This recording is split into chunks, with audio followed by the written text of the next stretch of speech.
కార్తీక మాసంలో మట్టితో మురళింగాన్ని తయారు చేసుకొని శివలింగాన్ని అర్చన చేసినట్లయితే ఆ నీలకంఠేశ్వర స్వామి మనకి ఇవన్నీ ఇస్తారు. పూర్వకాలంలో 1 ఎకరం పొలం ఉన్న 10 మంది సంతానం ఉండేవారు. 4 రోజుల ఉపనయనములు, 5 రోజుల వివాహాలు చేసేవారు.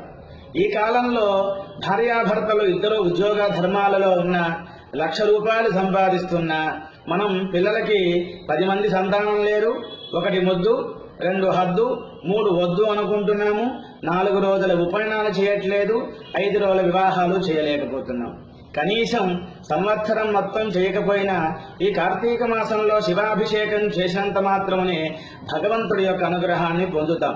పూర్వకాలంలో రేపటి గురించి ఆలోచించేవారు కాదు, లక్షల్లో జపం చేసేవారు, లక్షణంగా ఉండేవారు, లక్ష్యాన్ని చేరేవారన్నమాట. పిడికిల్లో భోజనం చేసేవారు,